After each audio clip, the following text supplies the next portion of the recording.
హైదరాబాద్లోని ఒక అత్యంత ఎత్తైన అద్దాల భవనం 40వ అంతస్తులో ఉన్న ఒక విశాలమైన క్యాబిన్. బయట వర్షం పడుతోంది, కాని లోపల నిశ్శబ్దం రాజ్యమేలుతోంది. అతనే విక్రమ్. దేశంలోని టాప్ 10 బిలియనీర్లలో ఒకడు. వయస్సు 35. ఒక చూపుతో కోట్ల రూపాయల డీల్స్ ఫైనల్ చేసే సత్తా ఉన్నవాడు. డబ్బు, కీర్తి, హోదా అన్నీ ఉన్నాయి. కాని అతని కళ్లల్లో ఏదో వెలితి.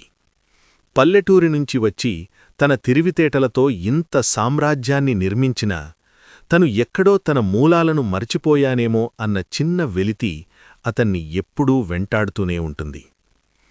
ఒకరోజు తన కంపెనీ ఆధ్వర్యంలో నడుస్తున్న CSR ప్రాజెక్టుల ఫైల్స్ చూస్తుండగా రామాపురం అనే ఒక మారుమూల గ్రామం పేరు కనిపిస్తుంది. ఆ గ్రామానికి ఎంతో ఫండ్స్ ఇచ్చినా అక్కడ ఎలాంటి అభివృద్ధి జరగలేదని రిపోర్టు చూసి ఆశ్చర్యపోతాడు. వాస్తవమేంటో తన కళ్లతోనే చూడాలని విక్రమ్ స్వయంగా అక్కడికి బయలుదేరతాడు. గతుకుల రోడ్డు, ఎండిపోయిన చెట్లు, ఎక్కడా పచ్చదనం లేదు. విక్రమ్ ప్రయాణిస్తున్న నలుపు రంగు రేంజ్ రోవర్ కారు ఆ ధూళి రేపుకుంటూ రామాపురం పులిమేరల్లోకి ప్రవేశించింది. కారు అద్దంలోంచి బయటకు చూస్తున్న విక్రమ్ గుండె బరువెక్కుతోంది. ఒకప్పుడు పచ్చని పొలాలతో కళకళలాడే ఆ ఊరు ఇప్పుడు నీటి చుక్కలేక ఎడారిలా మారిపోయింది. కారు ఊరి మధ్యలో ఉన్న రచ్చబండ దగ్గర ఆగింది. అంత పెద్ద కారును చూసి బక్కచిక్కిన దేహాలతో, చిరిగిన బట్టలతో ఉన్న ఊరి జనం ఆశ్చర్యంగా, భయంగా చూస్తున్నారు. విక్రమ్ కారు దిగాడు. ఖరీదైన సూటు, కళ్లద్దాలు, చేతికి రోలెక్స్ వాచి. ఆ ఊరి పేదరికానికి, అతని ఐశ్వర్యానికి మధ్య ఉన్న వ్యత్యాసం స్పష్టంగా కనిపిస్తోంది. విక్రమ్ నడుచుకుంటూ వెళ్తుంటే ఒక గుడిసె ముందు గుంపుగూడి ఉన్న జనం కనిపిస్తారు. అక్కడ ఊరి భూస్వామి, వడ్డీ వ్యాపారి అయిన రంగారావు మనుషులు ఒక వృద్ధ రైతును కిందపడేసి కొడుతున్నారు. ఆ రైతు పేరు రామయ్య. అయ్యా, పంట పండలేదు, ఈ ఒక్క నెల సమయం ఇవ్వు బాంచెన్ అని రామయ్య కాన్లు పట్టుకుని ఏడుస్తున్నాడు. అప్పు తీర్చకపోతే నీ కూతురుని పంపిస్తావా అంటూ రంగారావు అసభ్యంగా మాట్లాడుతూ రామయ్యను కాలుతో తన్నబోయాడు. సరిగ్గా అప్పుడే ఒక దృఢమైన చెయ్యి రంగారావు కాలును గాలిలోనే ఆపేసింది. అది విక్రమ్. విక్రమ్ కళ్లల్లో కోపం కట్టలు తెంచుకుంటోంది. ఒక ముసలివాడిమీద చెయ్యెత్తడానికి నీకు ఎంత ధైర్యం అని విక్రమ్ గర్జించాడు. అతని గొంతులోని గాంభీర్యానికి రంగారావు మనుషులు ఒక్కడుగు వెనక్కు వేశారు. ఎవడ్రా నువ్వు? ఈ ఊరితో, నాతో నీకేం పని అని అరిచాడు రంగారావు. విక్రమ్ తన జేబులోంచి ఒక చెక్ బుక్ తీసి ఇతని అప్పు ఎంత అని అడిగాడు రంగారావు ఆశ్చర్యంగా. 50,000 అన్నాడు రంగారావు ఆశ్చర్యంగా. విక్రమ్ 1,00,000 రూపాయల చెక్కు రాసి రంగారావు ముఖం మీద కొట్టి, ఇంకెప్పుడైనా ఈ ఊరివాళ్ల జోలికి వస్తే నిన్నూ నీ సామ్రాజ్యాన్ని కొనేస్తాను, గెటౌట్ అని వార్నింగ్ ఇచ్చాడు. రంగారావు భయంతో అక్కడినుంచి పారిపోయాడు. కృతజ్ఞతతో రామయ్య విక్రమ్ కాళ్లు పట్టుకోబోయాడు. విక్రమ్ వెంటనే అతన్ని ఆపి గుండెలకు హత్తుకున్నాడు. అప్పుడు రామయ్య కూతురు అంజలి బయటకు వచ్చింది. ఆమె ఆ ఊరి చిన్న బడిలో చదువు చెప్పే ఉపాధ్యాయులాలు.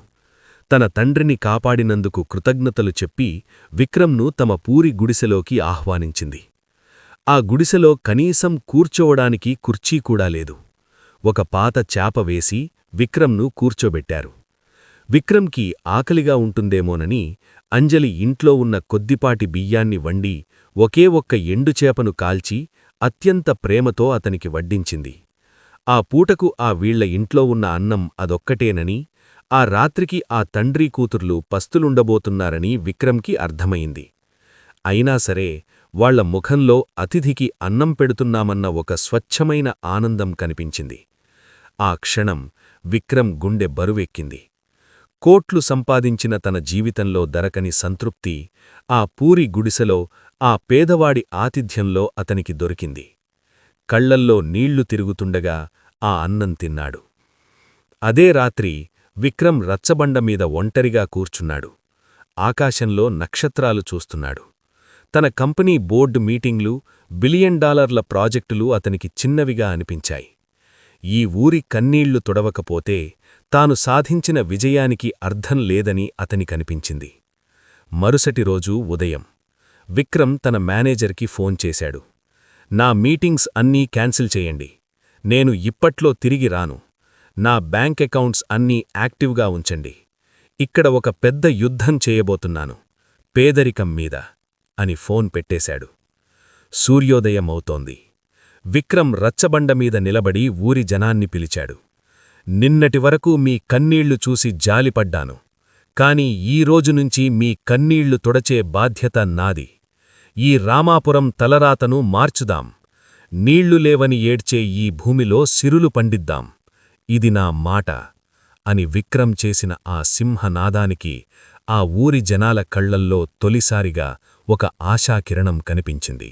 విక్రమ్ మాటలు ఆ ఊరి జనాల్లో నిద్రపోతున్న ఆత్మవిశ్వాసాన్ని తట్టిలేపాయి. కాని విక్రమ్ కేవలం డబ్బును ఉచితంగా పంచిపెట్టి చేతులు దులుపుకునే రకం కాదు. ఉచితంగా వచ్చేది ఏదీ శాశ్వతం కాదని, వాళ్లకు తమ కాళ్లమీద తాము నిలబడే శక్తినివ్వాలని నిర్ణయించుకున్నాడు. మరుసటి రోజునుంచే రామాపురంలో విక్రమ్ కార్పొరేట్ సామ్రాజ్యానికి చెందిన టాప్ ఇంజనీర్లు, అగ్రికల్చర్, వ్యవసాయ సైంటిస్టులు వాలిపోయారు. ఖరీదైన టెంట్లు వేశారు. ఎండిపోయిన భూముల్లో మట్టి పరీక్షలు, సాయిల్ టెస్టింగ్ జరిగాయి. ఏ భూమిలో ఏ పంట పండుతుందో, తక్కువ నీటితో ఎక్కువ దిగుబడి ఎలా సాధించాలో ప్రణాళికలు సిద్ధం చేశారు. ఆ ఊరి యువకులతో రాత్రింబవళ్లూ సమావేశాలు జరిపాడు విక్రమ్. ఆ ఊరి ప్రధాన సమస్య నీరు. ఊరికి 5 కిలోమీటర్ల దూరంలో ఒక కొండ, దాని వెనక ఎండిపోయిన ఒక వాగు ఉంది. విక్రమ్ బృందం ఒక అద్భుతమైన ప్లాన్ గీసింది. ఆ వాగును తవ్వి కాలువల ద్వారా ఊరి చెరువుకు అనుసంధానం చేయడం, అలాగే వాననీటిని ఒడిసిపట్టుకునేలా ఇంకుడుగుంతలు నిర్మించడం. భారీ జేసీబీలు, యంత్రాలు వచ్చాయి. కాని విక్రమ్ కేవలం యంత్రాలపై ఆధారపడలేదు. తను స్వయంగా తన ఖరీదైన కోటు పక్కనబెట్టి, లుంగీ కట్టి, చేతిలో పారపట్టుకుని మట్టి తవ్వడం మొదలుపెట్టాడు. 100 కోట్ల అధిపతి తమకోసం మట్టిలో దిగడం చూసి రామాపురం జనం కదిలిపోయారు. రామయ్యలాంటి వృద్ధులనుంచి అంజలిలాంటి యువతుల దాకా ప్రతి ఒక్కరూ ఆ శ్రమదానంలో పాలు పంచుకున్నారు. అదొక మహాయజ్ఞంలా 15 రోజులపాటు రాత్రింబవళ్లు సాగింది. చెరువులు, కాలువలు ముస్తాబయ్యాయి. పనులు జరుగుతుండగానే విక్రమ్ చూపు అంజలి నడుపుతున్న ఆ చిన్న పాడుబడ్డ బడిమీద పడింది. తన ఫౌండేషన్ ద్వారా దాన్ని ఒక అత్యాధునిక డిజిటల్ పాఠశాలగా మార్చాడు. పిల్లలకు ఉచిత పుస్తకాలు, కంప్యూటర్ విద్యను అందించాడు.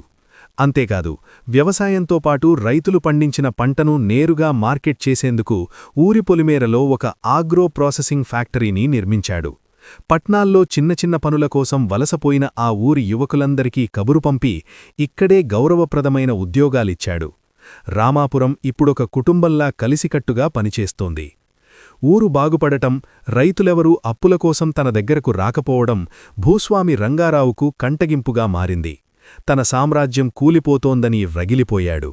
ఒక అమావాస్య రాత్రి తన గుండాలను తీసుకుని కొత్తగా కట్టిన ఫ్యాక్టరీకి నిప్పుపెట్టాలని, యంత్రాలను ధ్వంసం చెయ్యాలని వచ్చాడు. కాని వాళ్లకు ఎదురుగా విక్రమ్ నిలబడి ఉన్నాడు. అతనికి అండగా ఆ ఊరి యువకులు, రైతులు కంచెలా నిలబడ్డారు. విక్రమ్ నవ్వుతూ రంగారావు దగ్గరికెళ్ళి, కార్పొరేట్ ప్రపంచంలో నా శత్రువులు నా నీడను కూడా తాకలేరు. నువ్వెంత?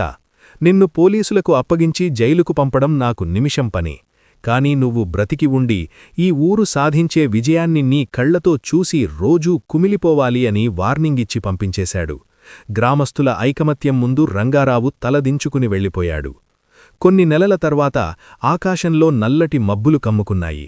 చల్లటి గాలి వీచింది. తొలకరి చినుకులు రాలాయి. ఆ చినుకులు మెల్లగా భారీ వర్షంగా మారాయి. విక్రమ్, అంజలి, రామయ్య మరియు ఊరి జనవంతా ఆ వర్షంలో తడుస్తూ ఆనందంగా డాన్సులు చేశారు. వారు తవ్విన కాలువల ద్వారా నీరు ఉరుకులు పరుగులు తీస్తూ ఊరి చెరువును ముద్దాడింది. బీడుగా ఉన్న నేలలన్నీ ప్రాణం పోసుకున్నాయి. కొన్ని నెలల వ్యవధిలోనే రామాపురం ఇటుచూసినా పచ్చని పంటపొలాలతో కలకళలాడింది. ముగింపు. పంట చేతికొచ్చిన రోజు రామయ్య తన పొలంలో పండిన తొలి ధాన్యాన్ని ఒక పళ్లెంలో పెట్టి కన్నీళ్లతో విక్రమ్ చేతికిచ్చాడు. విక్రమ్ ఆ ధాన్యాన్ని కళ్లకద్దుకున్నాడు.